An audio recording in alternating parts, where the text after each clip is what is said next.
Bismillahirrahmanirrahim. Assalamualaikum warahmatullahi wabarakatuh. Alhamdulillahi rabbil alamin. Allahumma salli wa sallim ala sayyidina Muhammadin wa alihi wa sahbihi ajma'in. Nawayna ta'allum wa ta'lim wa tadhakkur wa tadhkir wa nafa' wal intifa' wal ifadata wal istifadah wal hatha 'ala tamassuki bi kitabillahi wa sunnati rasulih wa du'a ila al-huda wa dalalata 'ala al-khair ibtigha wajhillahi wa mardatihi wa qurbihi wa thawabihi subhanahu wa ta'ala. Subhanaka la 'ilma lana illa ma 'allamtana innaka antal alimul hakim. Pertemuan keempat, sekarang kita membahas tentang mashul khuffaini, menyapu dua khuf. Kenapa musannif membahas pembahasan mashul khuffain di sini? Karena dia termasuk bahagian daripada wudu. Kemarin rukun-rukun wudu itu niat, membasuh muka, ya, kemudian tangan hingga siku, menyapu kepala, kaki hingga mata kaki, kemudian badal, salah satu ganti daripada atau dia kemarin kita katakan bahwa kapan wajib membasuh kaki itu ketika tidak ada atau ketika kita tidak membasuh, ketika kita tidak memakai khuf. Tapi kalau kita memakai khuf, maka hukum membasuh kaki adalah mukhayyar, gitu kan? Boleh dipilih antara basuh kaki atau menyapu khuf, seperti itu. Makanya beliau membahas di sini pembahasan tentang mashul khuffaini. Mashul khuffaini. Qala al-musannif rahimahullah ta'ala wa nafa'na bihi wa ulumi masyayikhina fid dharain amin. Mashul khuffaini, menyapu dua khuf. Ungkapan atau takbir dari musannif mashul khuffaini, al-khuffaini itu lebih bagus dari ungkapan yang lain. Seperti dalam minhaj. Kalau dalam minhaj menggunakan bahasa babu mashil khuffi, bab menyapu khuf, seolah-olah memberikan kesan bahwa menyapu satu khuf saja atau satu khuf, tidak yang lainnya sudah cukup atau diperbolehkan. Padahal tidak boleh, ya kan? Yang boleh adalah wajib, kalau seandainya menyapu wajib disapu dua-duanya, tidak boleh satu saja, seperti itu. Makanya takbir yang digunakan oleh musannif itu lebih bagus daripada takbir yang lainnya. Itu mashul khuffaini, menyapu dua khuf. Pembahasan dalam khuf ini ada 5 pembahasan. Pembahasan pertama adalah hukum menyapu, kemudian nanti tata cara menyapu, kemudian masa berapa boleh kita menyapunya, kemudian syarat-syarat boleh menyapunya, kemudian apa yang membatalkan menyapunya. 5 pembahasan ini dan disebutkan oleh musannif secara tertib sesuai dengan perkataan beliau. Pertama, pembahasan tentang hukumnya. Beliau katakan faqala yajuzu mashu syai'in min zahiri a'la al-khuffaini badalan an ghasl ar-rijlaini fil wudu yawman wa laylatan lil muqim wa 3 ayyamin bilayaliha lil musafir. Yajuzu, kata musannif yajuzu. Ini hukum ya, hukum. Boleh, hukumnya boleh untuk menyapu dua khuffain. Bagaimana kita menerjemahkan khuffain? Khuffain ini apa terjemahannya? Kalau bahasa Indonesianya tidak ada di bahasa Indonesianya. Kalau sepatu bukan sepatu. Mungkin, tidak, Allah alam. Boot itu bahasanya beda pula pemaknaan sama orang nanti kan? Ya kita sebutlah khuf gitu. Ya, ini menjadi mustalah saja bagi kita. Karena kalau kita katakan dia itu adalah sepatu, dia bukan sepatu. Kalau kita katakan boot beda pula penggunaannya nanti gitu kan. Kalau kita katakan ya khuf lah gitu. Namanya khuf, mustalahan khasun, seperti itu. Apa bahasa Indonesianya? Terserah nanti kalau ditatbikkan ke dalam bentuk di Indonesia ada boot, maka jadi boot gitu maksudnya. Dia itu juz'i. Nah, ini kalau nama itu mesti nama nama itu yang kulli, yang mendhabit gitu, yang ghalib gitu. Jadi susah kita memberikan nama. Kita sebut aja khuf, ya kan, menyapu khuf. Tapi paham ya khuf ya. Teman-teman pernah melihat khuf semuanya ya? Banyak yang jual di Atapah, banyak yang jual, ya kan? Musim dingin, tengoklah nanti banyak orang masih pakai khuf. Ya, bukan kaos kaki. Bukan pula kaos kaki. Menerjemahkan. Hah? Ya, seperti kayak kulit, pakai kulit, kayak kulit. Hah? Enggak. Ya khuf, kita sebut khuf, ya. Boleh. Bagaimana hukumnya? Boleh, kata beliau. Boleh berarti kata-kata yajuzu itu mengindikasikan seperti ini. Bahwa membasuh itu lebih afdal. Kan? Yajuzu boleh berarti membasuh itu lebih afdal. Artinya membasuh kaki itu lebih afdal. Boleh ini maksudnya adalah hukum asal. Hukum asal daripada apakah kita membasuh kaki atau menyapu khuf, itu hukumnya boleh kita menyapu khuf, boleh memilih ini, hukumnya boleh seperti itu. Adapun nanti ada hukum tersendiri, yaitu hukum yang 5. Ada kalanya hukumnya wajib nanti, atau ada kalanya makruh, atau kalanya haram nanti kita menyapu khuf ini. Maka hukum asal adalah ini boleh. Kalaupun ada nanti hukum yang datang kemudian namanya hukum lil arid, karena ada sesuatu yang datang, ya kan? Ada sesuatu yang datang. Maka ada kalanya hukumnya wajib nanti, ada kalanya haram, ada kalanya mandub sunnah atau makruh. Pertama wajib umpamanya, ya. Seandainya kita punya air untuk berwudu. Dan kalau kita gunakan air ini berwudu dan membasuh kaki untuk kan tidak cukup. Hanya sampai ke kepala gitu kan, menyapu kepala. Maka wajib kita ketika itu menggunakan air ini untuk disapukan ke khuf gitu kan, tidak dibasuhkan. Kalau basuhkan tidak cukup. Nah, maka wajib ketika itu, ya kan? Atau seandainya kita berada di ambang waktu, jadi di akhir waktu sholat. Seandainya kalau kita membasuh, maka dimakannya waktu banyak seperti itu. Maka wajib ketika itu menyapu khuf. Nah, ini dalam keadaan wajib. Tapi wajibnya lil arid, bukan asalnya. Asalnya tadi adalah jaiz. Atau ada kalanya haram. Ya kan, ada kalanya haram. Haram ini ada kalanya ketika kita sapu sah dan ada kalanya tidak sah. Contoh, kalau seandainya khufnya adalah daripada kulit bangkai. Ya, kulit bangkai yang tidak disamak. Nah, gitu. Maka hukumnya najis. Dan syaratnya nanti mesti suci. Ada pembahasannya, mesti suci, ya kan?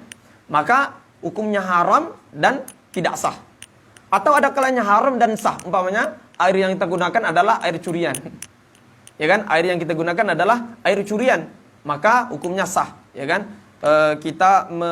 Tapi haram, ya kan? Kita menyapu hukumnya haram dan hukumnya sah. Artinya sah adalah sah wudu kita. Atau ada kalanya sunnah.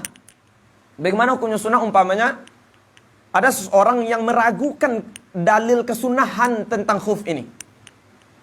Padahal telah jelas ini disebutkan, ini dalilnya A, B, C, disebutkan dalilnya oleh para ulama. Dan dia ragu tentang kesunahan ini, maka fi haqqi nafsihi, untuk dirinya sendiri disunnahkan supaya menerapkan kesunahan yang dia meragukan kesunahan ini. Paham tak? Nah, gitu. Tapi kalau dia tidak mau untuk menyapu khuf karena menganggap membasuh itu lebih afdal, itu lain cerita. Enggak apa-apa, maka itu tidak dianjurkan bagi dia. Ya, paham ya? Kemudian makruh hukumnya kalau seandainya diulang-ulangi. Menyapu itu tidak mesti diulang-ulangi. Karena nanti basah, ya kan? Atau merusak nanti sepatu kita kalau bukan pula sepatu khuf ini. Kalau kita ulang-ulangi disapu seperti itu. Itu hukumnya, ya kan? Maka ini pertama hukum. Mashu syai'in min zahiri a'lal khuffahin. Menyapu sedikit. Bahasa syai'in itu kan sedikit tuh. Makanya walaupun dengan satu tetes air nanti disapu air itu sepatu itu sedikit dari sepatu itu maka telah cukup. Atau khuf itu telah cukup. Tidak mesti isti'ab semuanya. Ini kaki kita. Tidak mesti semuanya. Oh, ini terbuka. Subhanallah. Setetes. Setetes ini umpamanya. Maka ini telah cukup ini. Ini terlalu banyak ini. Bahkan setetes ini itu sudah cukup untuk menjadikan menyapu khuf. Maka bahasanya mashu syai'in min zahir 'alal khuffain. Jangan mengira ketika kita menyapu itu karena kan ini badal kata kita. Ini badal daripada daripada membasuh lalu kita tuangkan pula. Itu salah, ya kan?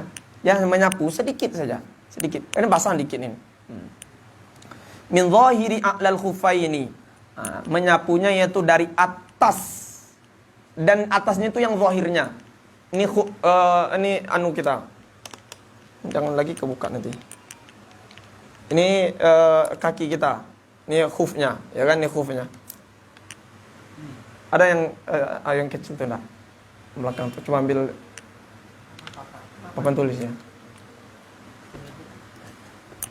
Yang boleh disapu itu hanya yang atasnya. Maksudnya adalah yang mencukupi itu hanya yang atasnya. Begini, karena kita beribadah itu atau melakukan ibadah itu melakukan perintah-perintah itu semuanya ta'abudi, ya kan? Semuanya bersifat ta'abudi. Kita tidak bisa mengakali. Karena itu kata Sayyidina Ali, kalau seandainya semua itu ini ya spidolnya. semua itu bisa diakali, pastilah membasuh khuf itu dari bawah. Kenapa? Karena di bawah yang kotor. Ya kan? Kalau secara logika, ya kan, yang kotor di bawah, kok yang di atas yang dibasuh gitu. Makanya kita beribadah tuh atau melakukan perintah itu semuanya ta'abbudi, sami'na wa ta'ana. Seperti itu perintah atau seperti itu aturannya, seperti itu kita lakukan, seperti itu ya. Contoh.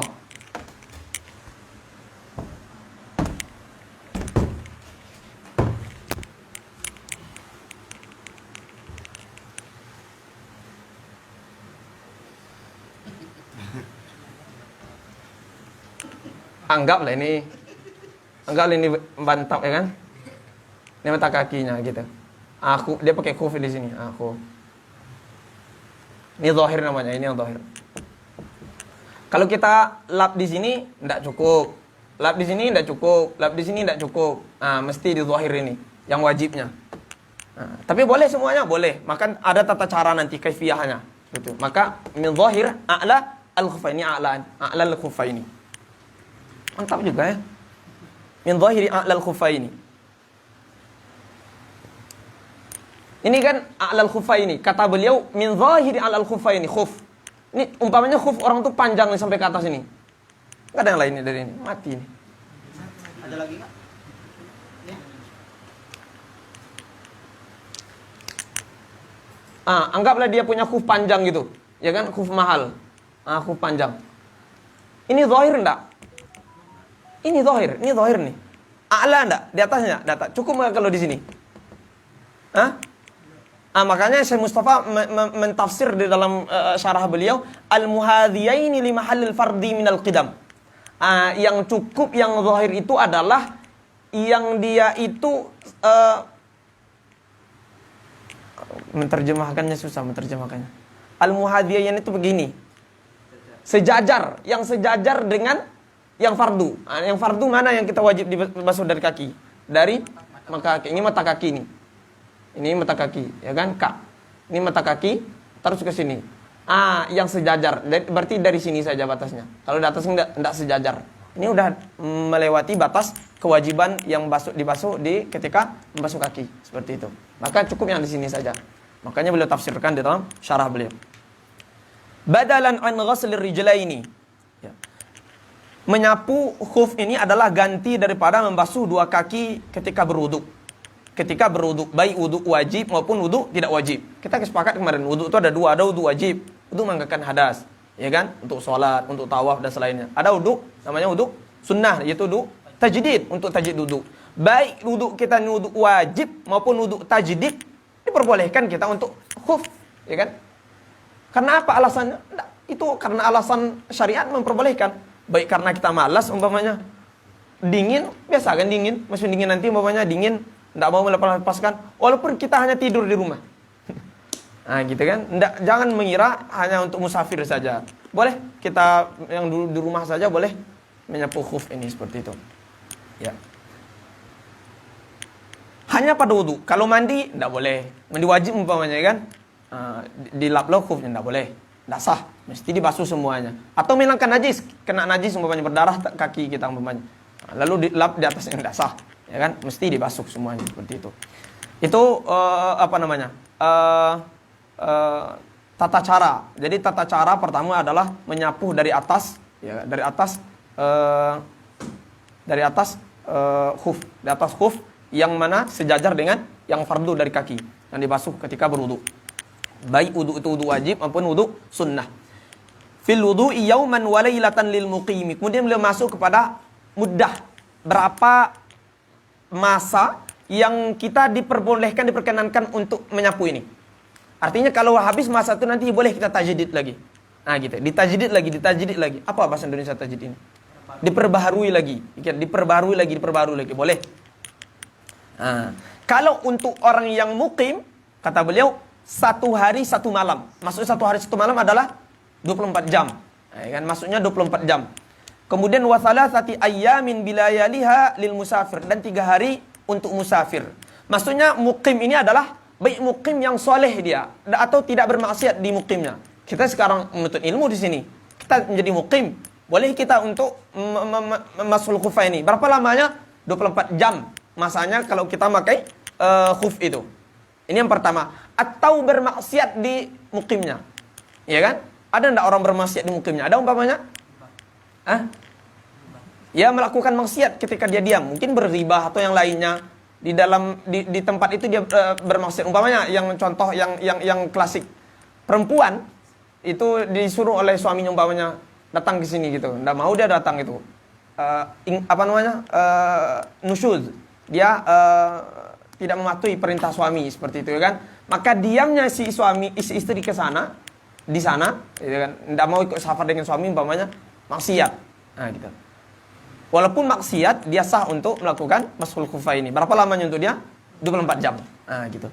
Atau orang yang melakukan safar tapi asin bisafarihi, maksiat dengan safarnya. Asin bisafarihi atau asin fi safarihi. Nah, beda asin fi safar dan asin bisafar.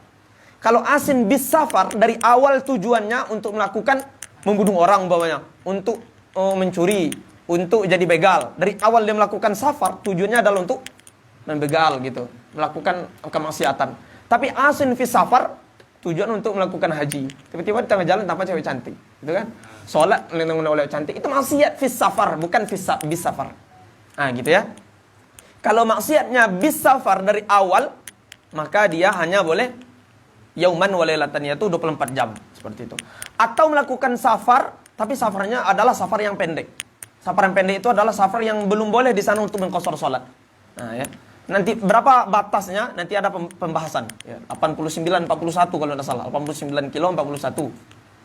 89,41 kilo.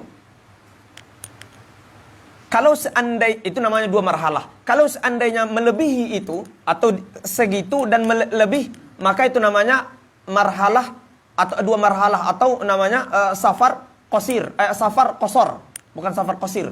Kalau safar qasir, safar yang kurang daripada 2 marhalah. Safar yang mencapai ukuran yang memperoleh kita untuk mengqashar salat tadi, maka itu namanya safar yang panjang. Kalau maka safar yang panjang itu maka boleh 3 hari 3 malam. Nah, maka beliau katakan wa thalathati ayyamin bilayaliha lil musafir, yaitu safar yang boleh di sana untuk mengqashar salat. Ya.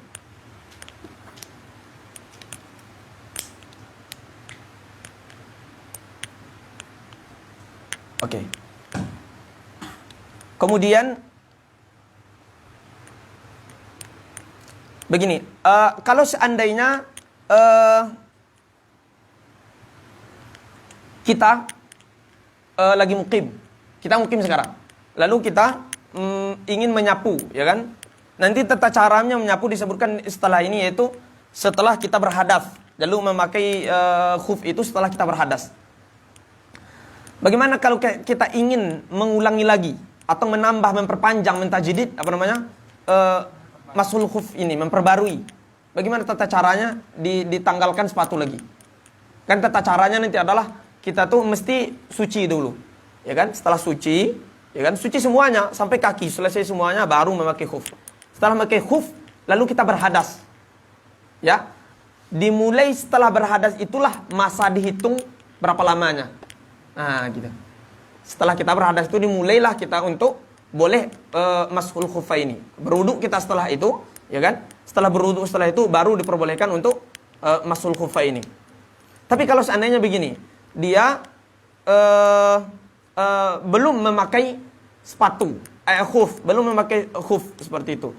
Lalu dia pakai dia belum suci atau belum berwudu, belum suci, lalu memakai khuf. Apakah telah diperbolehkan dia untuk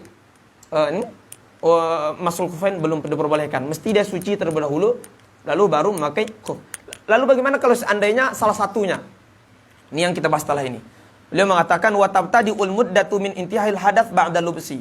Dan dimulai masa, itu masa menyapu itu kapan? Setelah kita berhadas ba'da lubsi, setelah memakai khuf. Selesai berhadas beda ya, selesai berhadas dengan awal berhadas. Orang yang tidur kapan selesai berhadasnya? Ketika dia bangun. Ada kita tidur umpamanya 20 jam. Anggap tidur 20 jam. Kapan habisnya atau kapan kita selesai berhadasnya? Selesai nanti ketika kita bangun. Seperti itu. Makanya kalau seandainya kita sekarang tidur, ya kan?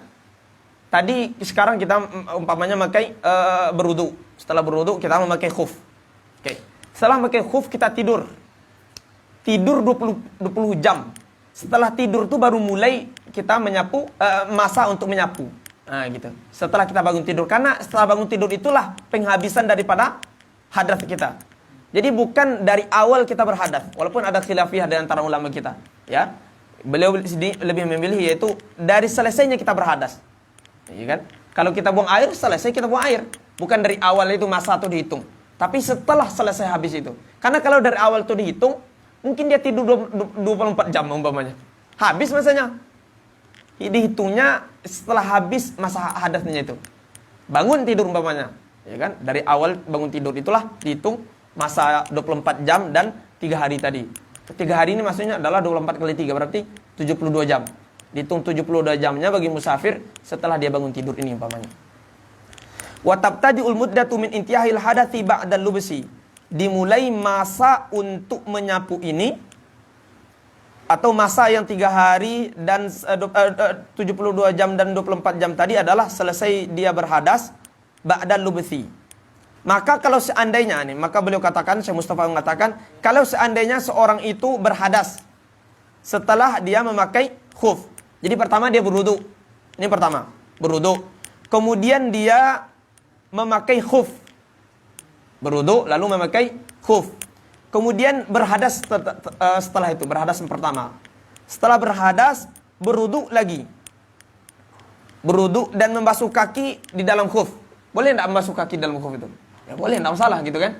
Dia sekarang berhadas ini, begini. Saya pertama kali saya suci, lalu saya pakai khuf. Ya, berarti itulah telah melengkapi syarat ya. Saya memakainya dalam keadaan saya suci. Suci, lalu memakai khuf. Setelah memakai khuf, saya berhadas, hadas pertama. Lalu saya berwudu, ya.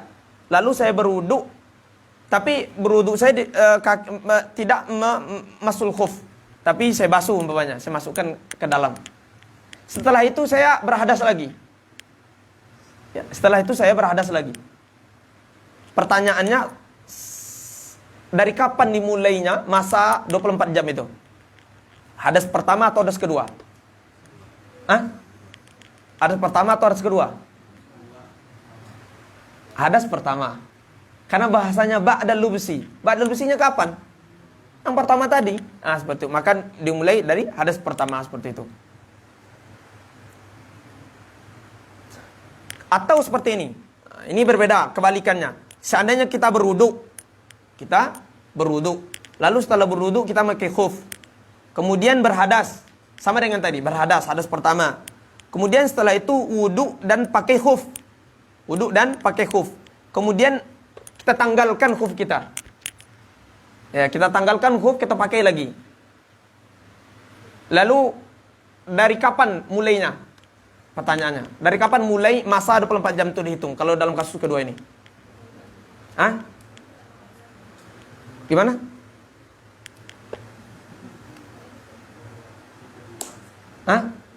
Yang pertama, yang kedua?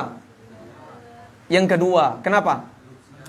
Karena udah dilepas. Nah, gitu kan. Kalau tadi tidak dilepas karena dia basuh air basuh kaki di dalamnya gitu kan. Masih dalam khuf. Dimasukkan air gitu, tidak masalah.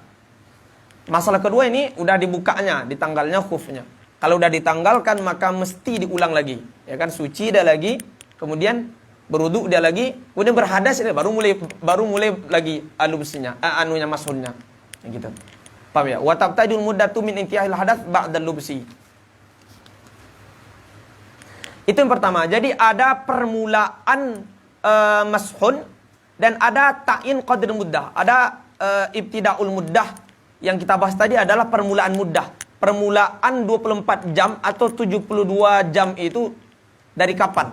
Yaitu dari setelah kita memakai lubsun dan kita berhadas. Kan seperti itu. Kemudian menentukan apakah 3 hari atau 24-nya itu bagaimana tata caranya? Yaitu melihat dari di mana dia menyapu pertama. Di mana dia menyapu. Seandainya begini, dia sekarang lagi mukim. Kita lagi mukim sekarang. Lalu kita sapu sekarang di mukim. Maka ketika itu kita bolehnya hanya menyapu sampai batas 24 jam. Tapi kalau seandainya kita melakukan safar dan di ketika safar itulah kita menyapu, melap seperti itu atau menyapu, maka mulainya adalah atau masanya adalah ta'in mudahnya adalah 24 jam karena kita menyapunya ketika kita safar seperti itu. Jadi menentukan batas waktunya itu kalau tadi mulainya menentukan berarti ada dua ya. Pertama menentukan mulai menyapu, kemudian menentukan batas waktunya. Kalau mulai menyapu kapan? Setelah memakai khuf, gitu kan? Kemudian kalau seandainya menentukan batas khufnya, kapan mulainya? Ketika kita menyapu. Di mana kita menyapu? Kalau ketika kita safar, berarti 72 jam. Bagaimana kalau kasusnya dia lagi safar? Nah, makanya yang dikatakan oleh Syekh Mustafa, dia lagi safar. Ya. Safar hanya 2 hari, lalu dia mukim. Apakah boleh dia melanjutkan sampai hari berikutnya? 3 hari, kan 3 hari seharusnya kalau safar kan? Apakah boleh dia melanjutkan berikutnya untuk untuk khuf ini? Tidak boleh. Maka habis masa mashunnya setelah sampai dia mukim tersebut. Ya. Atau seandainya dia itu sekarang adalah mukim. Kita mukim. Kita sapu, kemudian melakukan safar. Mana yang jadi patokan? Yang kita safarnya atau kita mukimnya? Kita mukimnya. Karena kita menyapu ketika mukim. Kita mukim sekarang, kita sapu, lalu melakukan safar. Kita lakukan safar ke Indonesia umpamanya. Kita mukim sekarang di Mesir ini, lalu kita sapu. Lakukan safar Indonesia. Sampai ke Sumatera Barat itu bisa 3 hari umpamanya. Ya kan? Maka mana yang jadi patokan? 24 jam atau 72 jam? 24 jam. Kenapa? Karena kita memulai dari ketika kita mukim. Seperti itu. Atau kita menyapu tapi ragu, lupa. Ini tadi saya menyapu pertama kali, apakah ketika saya safar atau masih saya di Kairo tadi? Ragu. Ya, maka mesti mengambil yang paling kecil. Berapa yang paling kecil? 24 jam. Maka dia hanya boleh menyapu nanti sampai 24 jam. Nah, seperti itu. Agak sulit ya. Ada permasalahan sedikit. Ya, kata Syekh Mustafa seperti ini. Dia menyapu ketika dia mukim. Dia menyapu ketika dia mukim sekarang. Sekarang kita mukim. Lalu bukan menyapu, maksudnya memakai sepatu, memakai khuf itu setelah dia mukim, memakai sepatu dan dia mukim, ya. Dan sampai 24 jam setelah itu, setelah dia memakai khuf ini, dia tidak menyapu-nyapu. Dia pakai khufnya. 24 jam sampai 24 jam setelah itu dia tidak mashul khufain. Dah habis masanya. Kemudian setelah itu dia mau mashul khufain lagi. Apakah wajib tajdid atau tidak? Paham tidak suruhannya? Saya ulangi. Sekarang kita muqim. Kita pakai khuf. Sampai 24 jam kita tidak menyapu-nyapu khuf. Kita hanya pakai khuf. Ya. Dan batas khuf itu tadi 24 jam. Lalu setelah 24 jam itu kita ingin menyapu khuf lagi. Bagaimana tata caranya? Apakah wajib ditajdid atau tidak wajib ditajdid? Wajib ditajdid. Karena kita tadi menyapunya memakainya ketika kita mukim, ya kan? Dan batas mukim itu 24 jam. Seperti itu ya. Batas 24 jam telah habis sekarang. Maka wajib ditajdid lagi. Bagaimana tajdid tadi? Ditanggalkan, diulangi lagi. Nah, gitu kan. Atau berhadas saja. Gitu kan. Diulang lagi.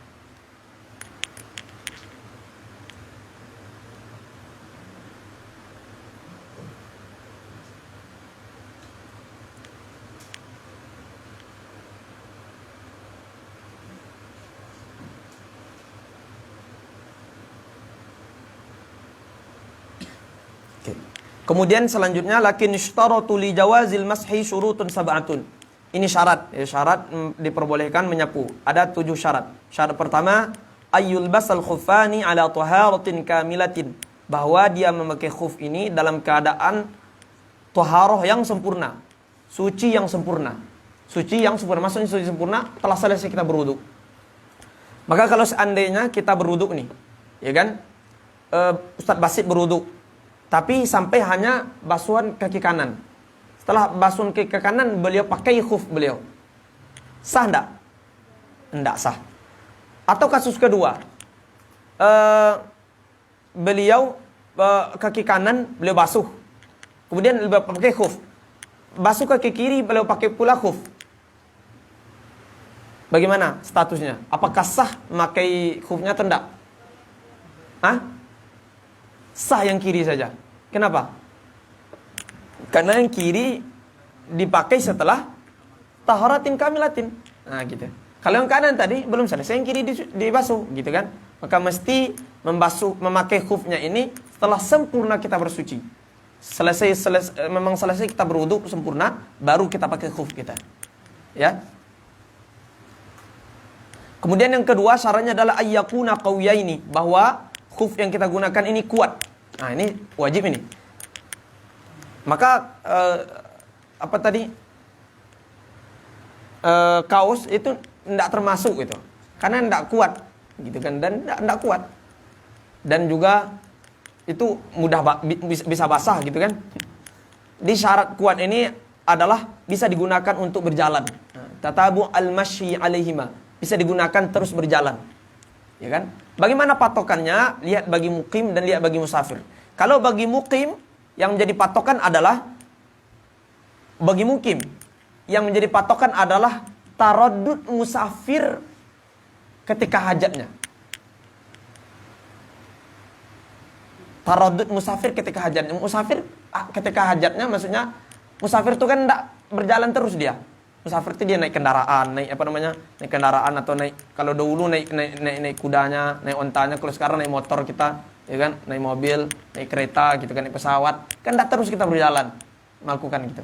Maka yang jadi patokan bagi orang yang mukim, khufnya ini kuatnya adalah bisa dilakukan perjalanan 1 hari 1 malam atau 24 jam bagi orang musafir. Kalau digunakan musafir gitu kan, maka dia kuat gitu. Nah, itu yang jadi patokan bagi orang mukim. Ya, maka untuk 24 jam itu. Kalau bagi orang yang musafir 72 jam. Nah, jadi 72 jam kira-kira sepatu ini, khuf ini bisa digunakan untuk kebutuhannya. Maksudnya untuk berjalan ke sana, naik kendaraan, jalan, tidak robek dia, tidak rusak seperti itu. Nah, itu yang jadi patokan. Jadi mesti kuat kedua-duanya. Kuat. Kalau pada hak mukim bagaimana? Taraddudnya si musafir 1 hari 1 malam 24 jam. Taraddudnya musafir untuk hajatnya, ya kan? Kenapa tidak kita jadikan taraddudnya si mukim dalam hajatnya? Karena si mukim itu hajatnya lebih banyak daripada musafir. Kita pergi ke masjid, pergi ke pasar, pergi ke sana, pergi ke sana, pergi ke sana, bisa khuf ini, gitu kan? Tapi kalau musafir tidak, dia di atas kendaraan, berjalan sedikit di atas kendaraan, seperti itu.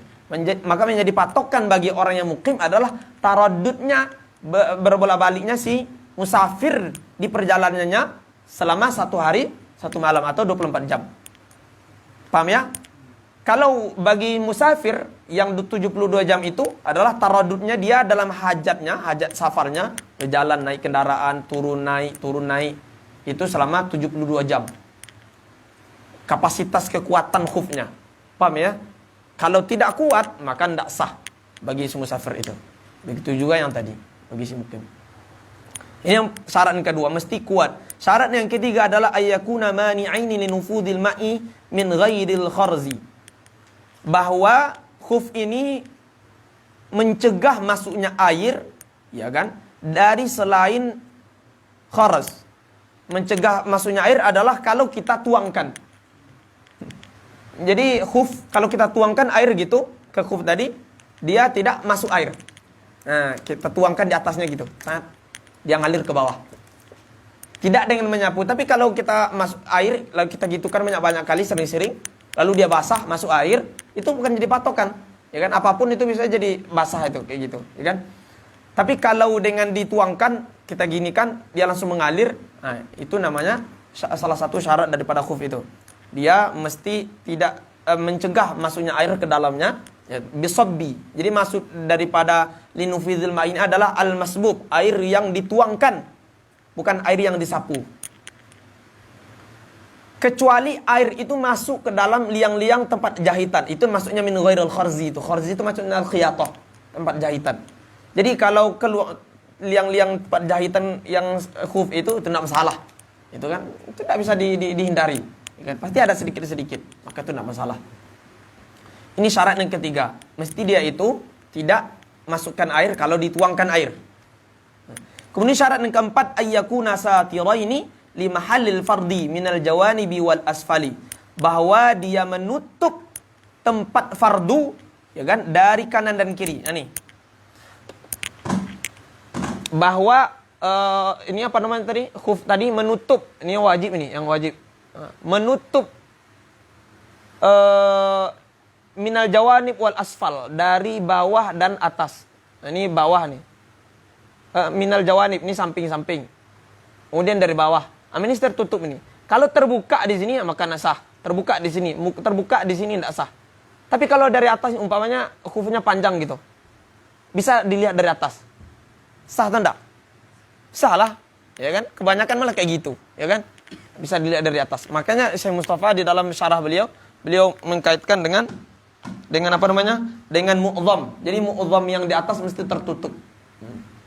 Kalau terbuka yang di bawah ini kebalikan daripada aurat sholat. Aurat sholat itu dari atas mesti tertutup, dari bawah boleh tampak kalau dilihat. Paham enggak? Ini saya berdiri ini. Dari bawah orang bisa tengok aurat saya, bisa tampak paha saya. Begitu kan? Sah enggak sholat saya? Sah sholat saya. Nah, kebalikan daripada khuf. Kalau khuf itu dari atas kita bisa melihat kaki saya. Umpamanya kita pakai khuf ini. Dari atas kan bisa melihat tuh, nampak kita.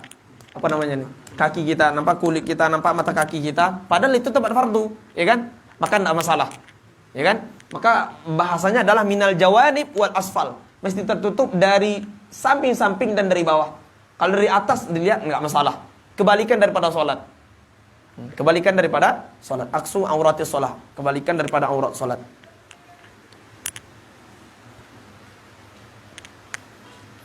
Bagaimana kalau seandainya robek? Robek seandainya, robek khuf kita. Maka kita rinci. Kalau seandainya robeknya adalah min mahallil fardi, mana mahallil fardi? Ini mahallil fardi semuanya nih. Robek di sini, robek di sini, robek di sini. Dorro, artinya tidak sah digunakan untuk basuh khuf, batal dan tidak memenuhi syarat, ya kan? Kalau tidak di mahal fardi, seandainya ini biasanya kalau khuf itu ada dua, ada yang bagian dalamnya, biasanya agak lembut bagian dalam, agak ada kainnya atau busa-busanya gitu kan? Kemudian ada agak di atasnya, dia biasanya agak dua lapis seperti itu. Kalau robek bagian namanya bagian zahir dan bagian batin. Robek bagian zahir dan batin bagaimana? Kalau robeknya tidak sejajar, contoh robek di sini satu yang zahir, batin yang dekat sini, maka tidak masalah. Karena di sini masih ada bagian yang dalamnya kan. Kalau masih kuat. Tapi kalau seandainya robeknya satu sejajar, bagaimana? Iya kan? Robek sejajar, di sini yang zahir robek, dalam robek juga. Nah, gitu. Nah, maka bermasalah. Ya kan, maka bermasalah. Itu yang disebutkan oleh Syekh Mustafa di dalamnya. Kalau seandainya robek di tempat yang fardu, maka itu memberi mudhar, artinya tidak sah menggunakan khuf demikian. Kalau robeknya di bitonah satu atau bitonah saja atau ziharah saja, maka tidak masalah. Atau dua-duanya, bitonah dan ziharah, atas dan bawah. Bagaimana kalau seandainya dia itu tidak sejajar, maka tidak ada masalah. Kalau seandainya sejajar, bagian kaki umpamanya, bagian di atas ini umpamanya, di sini dan di sini robeknya, maka beliau rinci lagi. Kalau seandainya yang tinggal itu masih tebal, maka tidak masalah. Kalau yang tinggal itu sangat tipis gitu, dan merusak, kalau seandainya dikena air, maka itu menjadi masalah dan tidak sah untuk digunakan sebagai khuf. Itu syarat yang keempat. Syarat yang kelima adalah alla yahsula lilabisi ma hadatsun akbar. Yang memakainya mesti tidak terjadi hadas akbar bagi dia. Kalau dia berhadas besar ketika dia memakai khuf, maka apa yang terjadi? Batal memakai khufnya, batal 24 jamnya, batal 72 jamnya. Mesti dibuka lagi. Artinya kalau mandi kan wajib dibasuhkan ke sana, ya kan? Dibuka lagi gitu. Atau tidak dibuka dimasukkan air, boleh juga. Itu yang kelima. Yang keenam adalah syaratnya Allah yadhharu syai'un min mahallil fardhi. Tidak boleh ada tempat dari tempat yang fardu ini, ya kan? Tidak boleh ya, kecuali apa namanya? Yang di atas tadi, dari atas. Boleh. Dari atas sedikit dari atas, boleh. Ya kan? Kemudian yang ketujuh adalah Allah tanhalal ura, bahwa tidak terurai atau terbuka. Ura ini adalah ini ura ini. Ini Ustaz Basin apa nih? Kancing apa namanya itu? Itu yang pakai ini gini tuh. Kancing ya? Gitu. Apa namanya? Kancing. Azur ya, kancing tuh. Tidak terbuka itu. Kalau seandainya khufnya pakai itu, tidak terbuka itu. Karena kalau terbuka itu tentu ketika berjalan nanti tanggal. Kalau tanggal berarti tampak mahal fardunya tidak sah. Atau resleting. Kalau seandainya sepatunya sepatu gaul sekarang, resleting. Khufnya khuf resleting. Sekarang resleting ya. Kalau terbuka resletingnya batal langsung. Maka tidak boleh terbuka resleting. Gitu. Tidak boleh terbuka resleting atau baju. Apa namanya? Kancingnya. Nah, dari yang tiga ini, itu diambil hal yang membatalkan. Dari yang tiga terakhir ini, yaitu tidak terjadi hadas besar, atau tidak tampak hal-hal yang fardu di kakinya, atau tidak terbuka kancing atau resletingnya. Nah, tiga ini yang membatalkan. Kalau terjadi di antara yang tiga ini, maka membatalkan. Maka ditambah salah satunya nanti adalah syarat yang membatalkan keempat adalah inqidha'ul muddah, habisnya masa. Sudah selesai 24 jam atau selesai 72 jam safarnya, maka habis masanya, atau dia telah mukim, maka habis masa masa untuk menyapu khufnya. Kemudian syarat yang keempat, yang kedelapan ditambah oleh Syekh Mustafa adalah yaitu bahwa khuf itu mesti suci. Khuf yang kita gunakan itu mesti suci. Bagaimana kalau hukumnya khuf itu khuf yang najis? Ada najis aini umpamanya. Khuf itu terbuat dari kulit anjing umpamanya. Atau kulit babi. Tidak boleh, haram hukumnya. Atau mutanajis, bagaimana hukumnya? Mutanajis. Itu khilafiyah, kata Syekh Mustafa, khilafiyah sebetulnya. Tapi dalam kitab beliau sebutkan, ya kan, kalau seandainya najisnya najis yang ma'fu anhu, maka tidak permasalahkan. Tapi kalau najisnya najis ghairu ma'fu anhu, maka tidak boleh. Walaupun di sini ada khilafiyah, kata beliau. Najis ma'fu anhu berapa, nanti ada pembahasan tentang najis nanti. Dengan najis-najis yang ditolerir, kalau seandainya itu ada, artinya tidak masalah. Ini beberapa persyaratan atau 8 persyaratan supaya diperbolehkan untuk ini, untuk apa namanya? Untuk mashuf ya, masul khufaini. Kemudian tata cara yang sempurna atau yang bagus adalah seperti yang disebutkan Syekh Mustafa, itu adalah jadi ambil tangan kanan kita, basah tangan kanan kita, ini khuf ini, basahkan tangan kanan kita, kanan kiri juga. Yang tangan kanan diletakkan dari ujung kaki, kemudian yang kaki kiri, yang tangan kiri diletakkan di tumit. Nah, jadi ini secara khututon, secara kayak gini. Kalau ini tarik ke atas, ini tarik ke bawah. Gitu. Paham ya? Ini contohnya jari saya. Nah, saya letakkan tangan kanan saya di sini. Ini ke kiri saya letakkan di tumit, ini tumit saya. Nah, saya tarik bawah sini, ini tarik ke sini. Kayak gitu. Paham ya? Sekali aja udah. Ya kan? Sedikit saja sudah. Itu tata caranya. Ya, tata cara masul khuffaini. Paham insyaallah ya? Itu masul khuffaini. Kemudian selanjutnya tentang syurutul wudu. Syurutul wudu. Seharusnya pembahasan tentang syurutul wudu beliau mesti menyebutkan disebutkan oleh musannif sebelum pembahasan tentang fardu. Karena apa perbedaan fardu dan syarat? Kalau fardu adalah ma yatawaqqafu ala sihhatu syai'i wa huwa juz'un minhu. Sesuatu yang terhenti dengannya keabsahan suatu yang lain dan dia bahagian daripadanya. Al-Fatihah terhenti dengan kalau tidak membaca Al-Fatihah keabsahan salat dan dia bahagian daripada salat, ya kan? Beda makna dengan syarat. Kalau syarat ma yatawaqqafu ala sihhatu syai' wa laysa juz'an minhu. Bukan bahagian daripadanya. Contoh wudu, ya kan? Wudu adalah kalau tanpa wudu tak sah salat, tapi dia bukan bahagian daripada salat. Nah, gitu.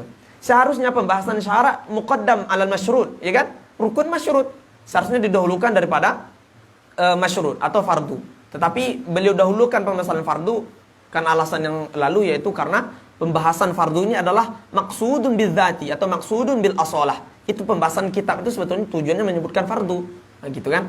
Maka didahulukan penyebutan fardu daripada syurut di dalam kitab ini. Maka beliau katakan syurutul wudu khamsata asyar. Syarat mandi itu ada 5. Begitu juga syarat wudu ada 15. Begitu juga syarat mandi nanti. Makanya beliau katakan nanti syarat mandi adalah kasyurutil wudu as-sabiqah, seperti syurut yang 15 yang berlalu. Ini yang maksudnya. Jadi syarat mandi dan syarat wudu, mandi maksudnya mandi wajib, bukan mandi biasa. Mandi biasa tidak ada syaratnya. Syaratnya mau saja, ada air, kan? Syarat mandi wajib dan syarat berwudu itu ada 15. Apa syaratnya? Yang pertama mesti Islam. Islam maksudnya adalah Islam bil fi'li, Islam secara realita. Gitu kan? Bukan Islam fi mamado. Kenapa kita katakan demikian? Nanti ada kaitannya. Ada kaitannya nanti. Ada kaitannya. Pembahasan tentang Islam fi mamado. Islam, dia pernah Islam gitu. Artinya dia murtad. Ada pembahasan hukum orang murtad nanti. Islam di sini adalah Islam bil fi'li. Sekarang dia Islam. Maka orang yang tidak Islam tidak sah wuduknya, ya kan? Orang yang murtad tidak sah wuduknya. Kenapa? Karena tidak Islam bil fi'li. Dia Islam fi mamado. Ya kan? Mesti Islam bil fi'li seperti itu. Karena syarat ibadah itu ada 2. Adalah niat dan ikhlas. Niat dan ikhlas. Sedangkan syarat niat adalah Islam dan dia tidak Islam, ya kan? Yang pertama mesti Islam. Yang kedua adalah tamyiz. Mesti dia tuh tamyiz. Tamyiz itu apa definisinya? Dia bisa, kalau anak kecil tuh bisa makan sendiri, bisa minum sendiri, bisa istinja sendiri, gitu kan? Banyak definisinya sebetulnya yang khilafiyah ulama. Ada yang mengatakan bisa membedakan antara jamrah wa tamrah, bisa membedakan antara apa namanya? Antara jamrah dan tamrah apa bahasa Indonesianya? Antara apa namanya? Bara dan kurma gitu kan. Bisa istinja sendiri, bisa makan sendiri gitu. Itu namanya tamyiz. Kalau dia belum tamyiz tidak sah wudunya kecuali dalam satu keadaan. Itu kalau seandainya itu udah berulang kita sebutkan. Dalam keadaan kalau seandainya dia mau ditawafkan oleh walinya, oleh ayahnya umpamanya, oleh kakeknya, maka dia mesti berwudu. Sedangkan dia masih kecil, maka sah wudunya ketika itu. Anak yang belum tamyiz. Jadi anak yang belum tamyiz tidak sah wudunya kecuali dalam satu keadaan, yaitu dalam keadaan dia mau tawaf ditawafkan oleh si walinya, maka mesti dia diwudukkan. Maka walaupun dia belum tamyiz, maka sah wudunya. Orang yang belum mumayyiz itu. Ini syarat yang kedua. Syarat yang ketiga adalah an-naqa'u wan-naqa'u wanil haidi wan nifas, yaitu bersihnya dia daripada haid dan nifas. Dan selain haid dan nifas, maksud haid dan nifas ini adalah adamul munafi. Tidak adanya yang menafikan wudunya. Apa yang menafikan wudu? Contohnya dia baul. Ya kan? Kalau dia sedang cakap sedang buang air kecil berwudu, sah enggak? Enggak sah. Karena baul ini sendiri atau ghaid itu sendiri menafikan adanya wudu. Nah, jadi maksud daripada an-naqa'u anil haid wan nifas ini adalah adamul munafi. Ya kan? Maka ada 3 ibarat oleh para ulama biasa. Yang pertama adamul munafi. Tidak ada yang menafikan wudu. Apa contohnya? Haid. Haid itu menafikan adanya wudu. Nifas menafikan adanya wudu. Baul menafikan adanya wudu. Ada atau ibarat yang kedua oleh para ulama mengatakan inqita' ma yujibul wudu. Terputusnya apa yang mewajibkan wudu? Baul, mesti hilang baul itu dulu, ya kan? Ghaid mesti hilang ghaid itu dahulu. Apalagi haid mesti hilang haid terlebih dahulu. Nifas mesti hilang nifas itu terlebih dahulu. Inqita' ma yujibu al-wudu. Kalau bahasa pertama tadi apa? Adamul munafi, tidak ada yang menafikan kesan wudu. Seperti haid, itu menafikan kesan wudu. Ibarat yang kedua menggunakan inqita' ma yujibu al-wudu. Ibarat yang ketiga itu langsung an-naqa'u anil haid. Ini menyebutkan bil misal, langsung kepada misal. Jadi syarat yang ketiga langsung beliau sebutkan dengan misal, yaitu bersihnya dari haid dan nifas. Artinya adalah bersih dari hal yang mewajibkan kita untuk berwudu. Bersih daripada BAB, BAK seperti itu. Makanya kalau kita sedang ber-AB, BAK tidak sah wudu kita, ya. Dan syarat yang keempat adalah amma yamna'u usulal ma'il al-basyarah, yaitu bersihnya kita atau terbebas naqa' daripada hal yang mencegah sampainya air ke kulit. Jadi kalau ada sesuatu di kulit ini, mesti itu dibersihkan terlebih dahulu. Ya kan? Mesti dibersihkan terlebih dahulu. Kalau seandainya ada lilin di sini, ada tinta, ain tinta umpamanya. Ain ya, bukan asar. Beda ain dan asar. Ain umpamanya bisa kita bersihkan dengan kuku kita umpamanya. Kita bersihkan dengan tangan kita gini kan, kita korek gini. Kalau asar itu warna. maka itu tidak masalah. Makanya hina hukumnya tidak masalah. Hina yang dipakai perempuan umpamanya, orang menikah itu kan pakai hina biasanya itu. Ada bekasnya warnanya tuh. Itu bukan ain, itu namanya athar. Maka itu tidak masalah. Tapi kalau atharnya yang masih ada, daun-daunnya atau apanya masih ada, itu yang menjadi masalah. Maka mesti itu dihilangkan. Mafhum ya? Di semua hal yang berkaitan dengan ain yang ada di anggota tubuh kita yang menghalangi, maka tidak sah, ya kan? Maka kita bahas kemarin tentang kutet, ya kan? Kalau kutet itu yang mengandung apa kemarin? Waterproof, ya, anti air itu, maka tidak sah, apapun mereknya. Walaupun katanya itu adalah halal, ya kan? Bahannya halal. Karena bahan halal ini beda jauh dengan permasalahan dia menghalangi air atau tidak, gitu. Bahan halal ini biasanya melihat dari bahannya. Oh, bahannya halal, dia terbuat dari ini dan itu. Tidak masalah. Artinya tidak masalah kalau kena kain saya, tidak masalah. Bahannya halal. Tapi digunakan di sini masalahnya adalah salah satu syarat wudu adalah mesti tidak terhalangi air sampai ke sana. Dan itu menghalangi air sampai ke sana. Maka tidak sah, ya kan? Kutet itu. Iya, kutet namanya. Kutet atau pacar? Kutet. Kemudian yang kelima, alla yakuna 'alal udwi ma yughayyirul ma. Mesti tidak ada di anggota tubuh kita apa yang merubah air. Baik suci maupun najis. Contoh sabun. Kita lagi sabun muka. Ya kan? Lagi apa namanya? Cuci muka gitu kan? Lalu kita berwudu ketika air ada di sini. Ketika sabun masih ada di sini, maka basuhan itu tidak dihitung dan tidak sah niat ketika itu. Atau di muka kita atau di tangan kita ada semacam lotion, hand body namanya. Itu kalau seandainya ada, tapi tebal ya, syaratnya tebal. Dia ada yang biasa, ada yang tidak biasa. Yang tebal itu maksudnya adalah kalau digitukan air itu lewat aja jadinya. Itu saking tebalnya. Tapi kalau udah yang biasa tanpa ya biasanya kalau yang biasa tuh kalau kita pakai dia kering cepat dan tidak masalah. Bahkan kayak tidak ada pakai apa-apa gitu kan. Maka itu tidak masalah. Tapi kalau umpamanya perempuan yang pakai make up yang begitu tebal umpamanya gitu kan, air pun jangankan air apapun yang lewat di sana tidak tembus gitu. Maka mesti dibersihkan di awal dulu. Mesti dibersihkan. Apalagi orang-orang yang nikah biasanya kan itu kan tebal sekali itu. Berubah 100% dari bentuknya. Itu mesti dibersihkan itu. Yang mau berwudu, tidak sah tuh langsung berwudu, dibersihkan dulu. Karena itu merubah, gitu juga merubah air. Baik yang merubah itu benda suci maupun benda najis itu kan suci itu. Make up itu suci, ya kan? Atau yang kita pakai itu suci. Apalagi najis. Kemudian yang selanjutnya ada al-ilmu bi fardiyatihi, mengetahui dengan kefarduan. Mengetahui ini maksudnya adalah yakin dengan kefarduannya. Ya, meyakini dengan kefarduan wudu ini.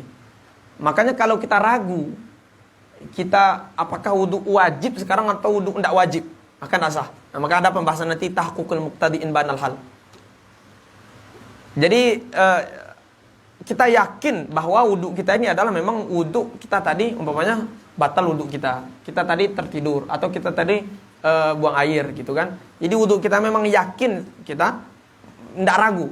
Kalau ragu kita berwudu ini wudu tajdid atau wudu ini, ragu kita begitu, maka tidak sah wudu kita. Ya, tidak sah wudu kita. Mesti yakin, jazam. Maka mana al-ilmu di sini adalah jazam. Kemudian selanjutnya adalah wa alla ya'taqida fardhan min fududihi sunnatan. Tidak meyakini salah satu fardunya adalah fardu sunnah. Salah satu fardu wudu itu adalah sunnah. Jadi ada dua dibedakan. Ada alim, ada ami. Orang yang alim maksudnya dalam bab ini adalah orang yang bisa membedakan hal-hal fardu dan sunnah. Ya, orang yang alim masuk dalam bab ini adalah siapa yang alim dalam bab wudu? Orang yang mengetahui fardu wudu dan sunnah-sunnah wudu. Siapa yang alim dalam bab solat? Yang mengetahui fardu solat dan sunnah-sunnah solat. Itu maksudnya. Siapa orang yang awam dalam pembahasan wudu? Orang yang tidak mengetahui apa itu yang fardu dan apa itu yang sunnah. Paham ya? Kalau dia orang yang alim, maksudnya adalah orang alim bisa membedakan fardu dan sunnahnya, maka wajib dia untuk mengetahui dan tidak boleh iltibas bagi dia mana ini yang wajib dan sunnah. Kalau orang yang alim itu telah mempelajari itu, ya, dia meyakini hal yang sunnah itu adalah fardu, yang fardu adalah sunnah, itu berbahaya, tidak sah wudunya. Tapi kalau orang yang awam, maka pembahasan yang di dalam kitab ini adalah orang yang awam. Allah yang taqidah. Orang awam tidak tahu dia apakah ini fardu dan sunnah. Yang penting dia mengetahui bahwa dalam wudu itu ada sunnah, ada fardu. Dari awal dia cuci tangan, madmadah, istinsyak, berwudu, kemudian bersih muka, kemudian tangan, kemudian kepala, kemudian mengusap telinga. Dia tahu bahwa ada dalam wudu itu kesunahan, ada wajib, tapi tidak bisa membedakan. Itu namanya ami dalam pembahasan ini, orang yang awam. Walaupun dia dalam pembahasan yang lain alim sekali, dalam pembahasan mantik, dalam pembahasan usul fikih yang lainnya alim umpamanya, walaupun mustahil sebetulnya kan dalam pembahasan ini. Gitu. Tetap dalam permasalahan ini disebut sebagai awam, orang yang tidak bisa membedakan. Nah, orang yang tidak bisa membedakan ini, maka kita lihat kalau seandainya ya dia itu tidak tidak meyakini semuanya fardu, semua yang dikerjakan itu fardu. Baik yang sunnah dikerjakannya dianggap fardu, baik basuh tangan dianggap fardu, ya kan, masukkan air ke dalam hidung fardu. Di semuanya dianggap fardu, maka ibadahnya sah, wudunya sah. Ya. Maka yang bermasalah itu adalah kalau dia meyakini salah satu fardu itu sunnah. Tapi kalau yang dianggapnya sunnah dianggapnya fardu tidak masalah. Ya, atau semuanya dianggapnya fardu, tidak masalah. Dua-duanya tidak masalah. Tapi kalau salah satu fardu dianggapnya sunnah, ini yang jadi masalah. Dianggapnya basuh muka adalah sunnah, ini yang jadi masalah. Karena turun dari derajat kefarduan dan derajat kesunahan, ya kan? Karena derajat fardu wajib dikerjakan, derajat derajat sunnah tidak wajib dikerjakan. Turun inhitatun dari atas ke bawah. Maka ini yang masalah. Kalau orang awam meyakini hal seperti ini, maka batal wuduknya. Ya, maka batal wuduknya. Kalau meyakini semuanya fardu, sah enggak? Sah. Atau meyakini salah satu yang sunnah fardu, sah enggak? Sah. Tapi kalau meyakini salah satu fardu adalah sunnah, maka tidak sah. Ya kan, maka tidak sah. Itu yang disebutkan di sini. Kemudian wal ma'ut tahur, mesti air itu adalah air yang suci. Suci secara kenyataan dan suci secara prasangka. Ada kadang air itu suci, tapi prasangka kita tidak suci. Maka yang jadi intibar adalah prasangka kita. Sebetulnya air ini adalah suci, tapi kita prasangka ini air najis ini. Tidak sah wudhu kita kalau berwudhu dengan itu, karena prasangka kita. Makanya ada kaedah, ya kan, yang menjadi intibar dalam ibadah itu adalah dhannul mukallaf. Dhannul mukallaf, prasangka kita. Yang menjadi intibar dalam permasalahan muamalat itu adalah nafsul amri, kenyataan sebetulnya. Kenyataan sebetulnya. Contoh, sekarang saya mengira, ya kan, si fulan yang seharusnya saya mewarisi hartanya, ya kan, saya mengira dia tuh masih hidup. Sebetulnya kalau dia mati, yang mewarisi hartanya cuma saya. Oke? Anggaplah si fulan ini, entah abang saya atau siapanya, yang penting yang menjadi ahli warisnya cuma saya. Anggaplah ini harta ini, ahli warisnya cuma saya, dan saya mengira dia masih hidup. Lalu saya jual hartanya. Seharusnya menjual hak orang lain tidak boleh, haram, ya kan, dan tidak sah. Tetapi kenyataannya memang dia telah wafat. Tapi dalam pikiran saya, dia itu, dalam zon saya, dia itu masih hidup. Berarti zon saya maling. Betul tak? Saya maling. Tapi fi nafsul amri, kenyataannya dia itu masih hidup. Maka jual beli terhadap harta tadi sah. Meninggal. Saya ulangi lagi. Saya salah satu-satunya ahli waris dari si fulan ini. Hartanya saya jual dalam keadaan saya mengira dia itu masih hidup. Padahal dia telah wafat ketika saya menjual itu. Saya tidak tahu gitu. Maka jualan harta yang saya jual milik orang lain tadi adalah sah. Karena fi nafsil amrinya itu memang telah menjadi hak milik saya. Nah, gitu. Berbeda dalam perkara ibadah. Dalam perkara ibadah yang jadi patokan adalah zon mukallaf saya. Zon perkiraan saya. Walaupun air ini memang betul suci sebetulnya, tapi kalau saya mengira ini enggak suci, lalu saya berwudu, maka tidak sah sholat saya. Paham ya? Jadi mesti suci air dari segi waqi dan dari segi prasangka saya, ya kan? Baik prasangka ini hanya dhanna, tidak sampai kepada tingkat level yakin. Yakin 100%, Dhan hanya 80%, 90, 70 gitu. 60 atau sampai 51. 51 sampai 99 itu dhan umpamanya gitu kan. Tidak sampai 100, tidak masalah. Umpamanya adalah permasalahan ijtihad, ya kan? Ustaz Randan masuk ke ruang, ya kan? Ternyata ada 2 air. Dan yakin salah satunya adalah air najis. Umpamanya dijilat anjing gitu kan. Dan tidak ada air lain kecuali 2 air itu. Dan mesti belum berijtihad untuk mau berwudu, mesti berijtihad dulu. Manakah air yang dijilat anjing tadi? Berijtihad dulu kan, dilihat dari volume airnya, percikannya, semuanya. Begitu, terserah gitu kan, ijtihad. Itu namanya ijtihad. Itu kan wasilah untuk berwudu. Berijtihad beliau. Itu kan hasil dari ijtihad itu tidak ada yang yakin. Hasil dari ijtihad itu selalu adalah dhan. Makanya fikih itu perkara-perkara dhan semuanya. Kenapa? Karena fikih ini adalah ilmu ijtihadi, ilmu dhanni namanya. Maka ilmu itu ada 2. Ada ilmu namanya pertama ilmu qat'i. Ilmu Allah itu esa, Allah itu qadir, qudrat, Allah memiliki sifat ini. Ada yang kedua adalah dhanni, itu ilmu fikih. Semua ilmu fikih adalah ilmu. Maka kalau kita katakan sholat itu wajib, itu bukan ilmu fikih. Zakat wajib, itu bukan ilmu fikih. Karena itu sesuatu yang wajib diyakini, bukan dengan dhanni. Kalau ada yang meragukan, dhanni maksudnya adalah boleh ada khilafiyah di sana. Fulan mengatakan wajib atau tidak wajib. Kalau perkara qat'i, ada yang mengatakan wajib tidak wajib, maka hukumnya kafir nanti. Kalau ada yang mengatakan sholat tidak wajib, kafir hukumnya. Ada yang mengatakan zakat tidak wajib, kafir hukumnya. Maka sholat wajib itu bukan fikih. Zakat wajib itu bukan fikih. Tapi di dalam sholat ada perkara-perkara, umpamanya sholat witir, ulama Syafi'i mengatakan sunnah, ulama Nafiyah mengatakan wajib. Itu perkara fikih. Ya, paham tak? Kemudian selanjutnya izalatun najas al-ainiyah, menghilangkan najis ainiyah. Najis itu ada 2. Ada najis aini, ada najis hukmi. Najis aini itu maksudnya adalah najis yang ada jirmunnya. Ainnya ada bendanya. Atau tidak ada bendanya tapi ada baunya. Kalau tidak ada baunya, ada rasanya. Atau ada warnanya. Nah, itu. Ada salah satu dari 4 ini. Ada jirmunnya, ainnya atau ta'munnya. Gimana pula kita merasakan najis? Umpama berdarah lidah kita. Merasakan darah Anda. Darah itu najis, ya gitu. Udah merasakan najis. Nah, itulah najis. Jadi merasakan adanya najis. Atau warnanya. Kalau tidak ada yang semua ini, tidak ada 4, tidak ada jirmun, tidak ada ain, tidak ada launun, tidak ada ta'mun, maka ini namanya najis hukmi.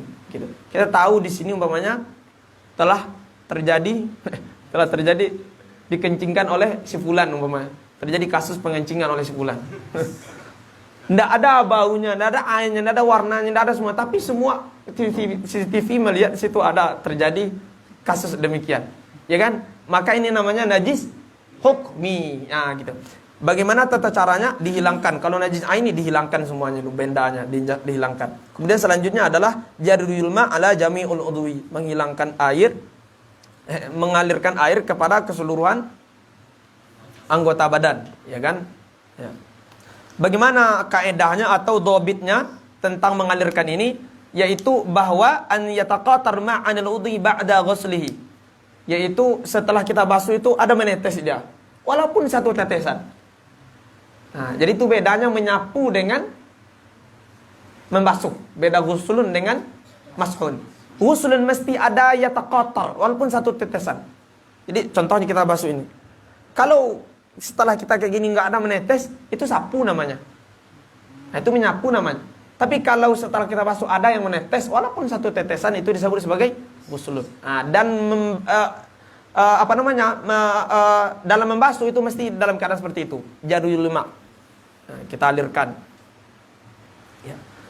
Karena kalau tujuan mashun itu hanya menyampaikan basah, usulul balal atau mablul, usulul balal ilahi, sampainya basahan ini kepada umpamanya kita kepala, ya kan? Cukup umpamanya saya taruh tangan saya ke air, lalu saya taruh di sini. Kan tidak ada nanti menetes itu. Tapi udah kena basah dikit kepala saya, ya kan? Kasaudu, ya kan? Nah, basuh kepala. Tapi kalau sabun kepala, tapi kalau basuh mesti ada yataqatar, mesti ada mengalirkan. Cara mengalirnya maksudnya adalah dobitnya adalah ada menetesnya nanti gitu. Walaupun 1 tetesan. Paham ya? Kemudian yang selanjutnya adalah tahaqququl muqtadi in banal hal, yaitu mesti jelas apa yang menjadi alasan kita berwudu. In banal hal, in banal hal. Jadi ada kodaan in banal hal atau in lam labil hal. Susah juga. In banal hal ini begini. Kita tahu dalam keadaan kita apakah telah berwudu atau begini. Contoh, sekarang kita dalam keadaan berwudu. Kita sekarang dalam keadaan berwudu. Yakin kita berwudu. Kemudian setelah itu nanti menjelang zuhur ragu kita. Apakah masih ada wudu atau tidak? Sebetulnya hukumnya adalah kita itu masih suci, ya kan? Al yakin la yuzalu bisyak. Artinya saya ketika itu boleh berwudu. Tapi ini coba perhatikan kasusnya. Karena kasus kedua nanti berbeda. Saya ulangi lagi, sekarang saya dalam keadaan berwudu, yakin. Lalu setelah itu saya ragu, apakah saya berhadas atau tidak? Ya, sebetulnya saya boleh dilanjutkan berwudu, betul enggak? Sholat, betul enggak? Tapi dalam keadaan itu saya berwudu. Nah, dalam keadaan itu saya berwudu. Dan dalam keadaan berwudu itu enggak, yang menjadi patokan saya enggak tahu saya. Apakah menjadi patokan mengangkat hadas atau tajdid wudu? Paham enggak? Kalau dalam keadaan demikian, kalau tidak jelas keadaan seperti itu, maka tidak sah wudunya. Ya, tidak sah wudunya. Wudu yang kedua. Paham ya? Itu kasus pertama. Paham tidak kasus pertama ini? Saya ulangi lagi, karena kasus kedua nanti agak beda. Kasus pertama ini saya berwudu sekarang. Kemudian setelah itu saya ragu, apakah saya berwudu atau tidak. Lalu saya berwudu. Saya ragu, apakah saya berhadas atau tidak. Lalu saya berwudu. Dalam keadaan berwudu itu, yang menjadi ba'ith, yang menjadi muqtadi, yang menjadi faktor saya berwudu tidak jelas. Apakah mengangkatkan hadas atau tajdid. Tidak jelas. Ya. Maka kalau saya berwudu dalam keadaan seperti demikian, maka tidak sah wudu saya. Ya, tidak sah wudu saya. Maka kalau seandainya dalam hal tadi, kebalikannya, contoh kebalikannya seperti ini. Saya yakin saya berhadas. Kemudian ragu apakah saya berwudu atau belum. Paham ya? Saya yakin umpamanya saya sudah buang air besar. Kemudian ragu, ini sudah berwudu saya tadi itu belum nih. Kayaknya ini basah, tapi biasanya saya suci buka juga saya gitu. Ragu saya apakah telah berwudu atau belum. Ya kan?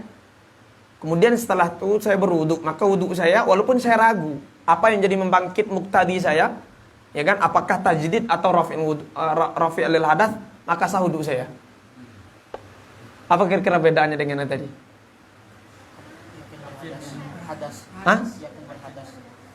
Yakin berhadas.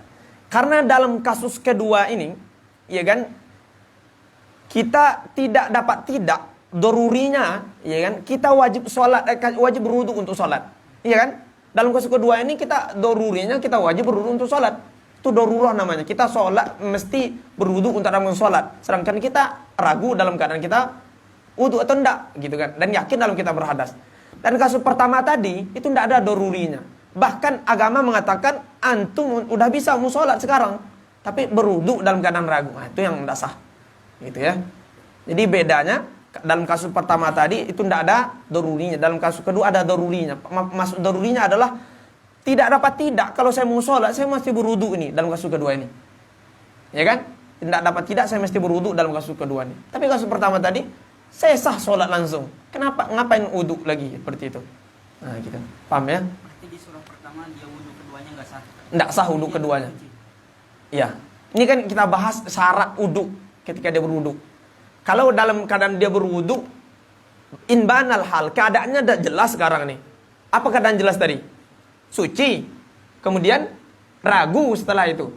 Nah, ragu. Berwudu, yang menjadi muktadinya apa sekarang? Yang menjadi dia ingin berwudu itu apa? Kalau tajdid, oke, sah wudunya. Kalau mengangkatkan hadas, kalau memang berhadas, sah wudunya. Tapi ini enggak ada, nah, gitu. Ragu dia. Tidak sah wudunya. Maka mesti tidak ada ini, nah, gitu ya. Tapi kasus kedua beda. Kasus kedua dia yakin dia memang berhadas, tapi ragu berwudu atau tidak gitu. Untuk sholat dia mesti berwudu, dan tadi yakin dia tidak berwudu. pada kasusnya dia yakin dia berhadas gitu. Dalam keadaan ini dorurinya wajib dia berwudu gitu kan. Walaupun ragu dalam wudu keduanya ini yang menjadi pembangkitnya, menjadi muqtadinya apakah dia tajdid atau raf'ul hadas, sah wudunya. Nah gitu. Karena dia doruri, mesti dia berwudu karena waktu sholat ada masuk gitu kan. Kemudian syarat selanjutnya paham tak? Ya. Kemudian syarat yang 13 itu adalah dawamun niyah, yaitu lamanya dawamun niyah hukman. Berketerusan dia dalam keadaan niat segi hukman. Jadi maksudnya adalah dawamun niyah hukman ini adalah dia tidak berniat untuk memutuskan berwudu. Nah itu maksudnya. Jadi masih dalam keadaan berwudu bukan berarti dia mengingat wudu terus, bukan itu maksudnya. Bagaimana kalau seandainya dia berwudu, berniat wudu, lalu karena tadi dia belajar fikih, mikirkan fikih aja gitu kan, belajar memikirkan surah-surah fikih tadi. Itu kan tidak mengingat wudu dia. Malah mengikat, contoh tadi karena pembahasan asik, pembahasan nikah kan, pembahasan nikah aja yang terbayang sama dia. Sepanjang dia berwudu, sanda wudunya. Hah? Sah. Kenapa? Karena yang menjadi syarat di sini adalah dia tidak meniatkan untuk memutuskan wudu. Nah itu. Jadi yang dimaksud dengan adamun niyah ini hukman adalah dia tidak memutuskan niatnya. Tapi kalau dia berniat memutuskan niat wudunya langsung ketika itu putus. Berniat dia untuk memutus hanya mungkin saya mau berniat langsung putus ketika itu. Ya kan? Tapi kalau seandainya dia hilang kesadaran. Maksudnya hilang kesadaran tidak dalam keadaan berwudu. Selalu berwudu karena banyak hutang yang terbayang sama dia sampai akhir wudu. Sah wudunya, nah, gitu kan? Tapi tetap dianjurkan istishab itu merasa kita sedang dalam berwudu. Apalagi wudu itu kan faedahnya luar biasa.